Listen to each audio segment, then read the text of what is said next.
Hello guys, welcome to my YouTube channel. Today I'm going to teach you some general definitions of textile. So how a cloth is made? A cloth is made by raw materials by different processes.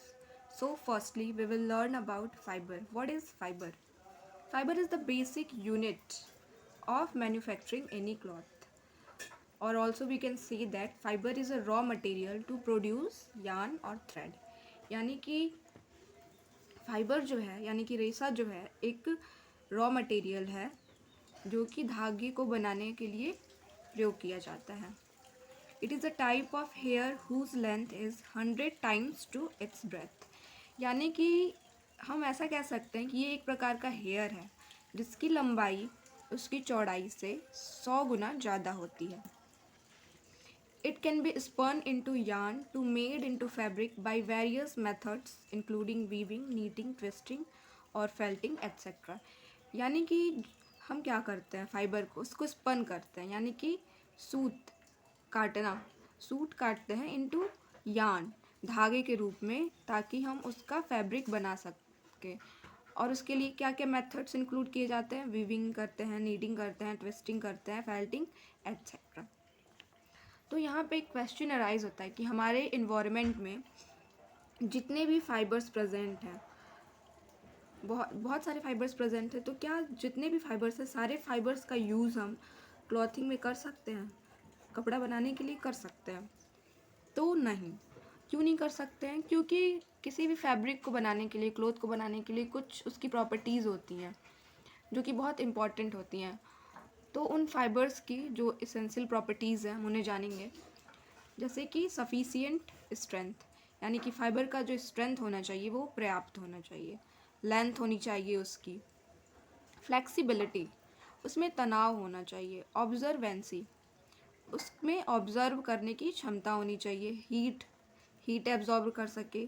Durability, ठीक है, durability मतलब वो कितने दिन तक चलेगा.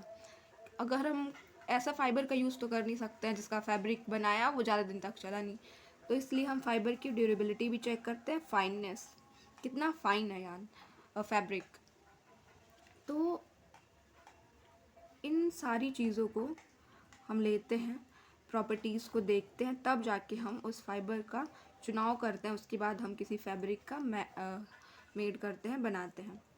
Fibre जो होते हैं दो भागों में क्लासीफाई किया गया है. फर्स्ट इज़ नेचुरल फाइबर और second is man made fibre. Man made fibre को हम आर्टिफिशियल फाइबर भी कहते हैं. इसके बारे में हम आपको नेक्स्ट वीडियो में बताएंगे, क्लासिफिकेशन ऑफ फाइबर्स. उसके बाद हमारा आता है यान यानी कि धागा. फाइबर के बाद जब हम उसका धागा बना लेते हैं तो उसके बाद हम फैब्रिक बनाते हैं. तो हम जानेंगे कि धागा क्या है. It is a length of fibres. Simple सा डेफिनेशन है. It is a length of fibres. और also we can say that yarn is a long continuous length of interlock fibers which is suitable for weaving. और उसके लिए क्या क्या हम methods use करते हैं उस धागे का. सीविंग, एम्ब्रॉयडरी, वीविंग और नीटिंग. यार्न बनता कैसे है? तो यार्न जो है डिफरेंट टाइप के फाइबर्स से बनता है. और वो फाइबर्स क्या हो सकते हैं? वो मेन मेड फाइबर्स भी हो सकते हैं, नेचुरल भी हो सकते हैं. एग्जाम्पल है हमारा कॉटन और पॉलिस्टर. कॉटन जो है एक नेचुरल फाइबर है और पॉलिस्टर जो है एक synthetic artificial main made fibre है. तो हम इन फाइबर्स के यूज से यार्न को बनाते हैं. यार्न के बाद हमारा जो नेक्स्ट आता है वो है फैब्रिक. अब हम उस यार्न का फैब्रिक बनाते हैं यानी कि कपड़ा बनाते हैं. The definition of fabric is interlacement of 2 और मोर थ्रेड ऑफ यार्न. यानी कि धागे के बहुत सारे 2 या 2 से अधिक धागे के इंटरलेसमेंट गुथाव से हम एक फैब्रिक तैयार करते हैं, कपड़ा तैयार करते हैं. It is a type of soft material that is used for making clothes etcetera. Okay. और यहाँ पे मैं क्लियर करना चाहूँगी कि थ्रेड और यार्न क्या होता है. थ्रेड जो होता है फाइन होता है जिसका यूज़ हम सिलाई के लिए करते हैं, वीविंग के लिए करते हैं. और यार्न क्या होता है? एक ट्विस्टेड स्ट्रैंड होता है यानी कि जैसे कि ऊल है, कॉटन है, हम फाइबर्स को क्या किए हैं, ट्विस्ट करके फाइबर्स को ट्विस्ट करके उसका यान बनाए हैं, फिर उस यान से फैब्रिक बना रहे हैं।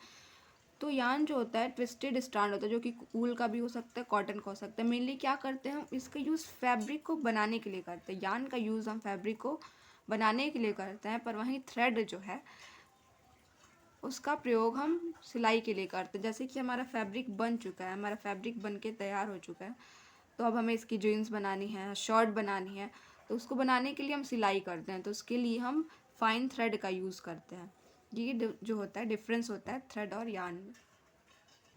यहाँ पे हमें एक चीज़ क्लियर हो चुका है कि सबसे पहले फाइबर से हम यान को बनाते हैं, यान से हम फैब्रिक बनाते हैं, और इसके बाद हमारे क्या होता है, क्लोथ तैयार हो जाता है, यानी कि टेक्सटाइल। तो हमें लगता है कि अभी हमारा टेक्सटाइल क्लियर हो गया होगा, तो इसके सम बेसिक डेफिनेशंस मैं दे देती हूँ। टेक्सटाइल क्या है, क्लोथ और वूवन फैब्रिक, एक बुना हुआ कपड़ा है। एनी क्लोथ और goods produce by weaving, knitting etcetera. A textile is a flexible material made by creating an interlacement or interlocking network of yarn or thread. Okay. Fundamental components of ready-made garments, a finished piece of cloth.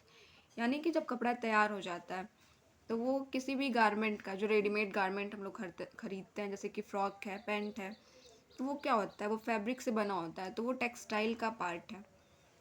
Okay. और इसका use कहाँ का होता है, clothing में। इस simple सा एक एग्जांपल है क्लोथिंग। बैग्स में भी यूज़ कर सकते हैं, बास्केट। हाउस होल्ड में यूज़ करते हैं, हमारे कारपेट हुए, बेड कवरिंग है, पिलो कवरिंग है, टेबल क्लोथ्स है, टॉवल्स, ब्लैंकेट्स एक्सेट्रा। इन सारी चीज़ों में जो है टेक्सटाइल का यूज़ होता है। टेक्सटाइल का यूज़ हम टेक्निकल क्षेत्र में भी करते हैं, जैसे कि automobiles, medical textile, example bandage है, ऑटोमोबाइल्स में गॉज है। और हम जो है टेक्सटाइल का use also used in agriculture, यानी कि एग्रो टेक्सटाइल्स। और एग्रो टेक्सटाइल्स में हम एग्रीकल्चर के लिए टेक्सटाइल का क्या यूज़ कर सकते हैं, तो for the protection of crops. तो क्रॉप्स के प्रोटेक्शन के लिए हम यूज़ करते हैं टेक्सटाइल का।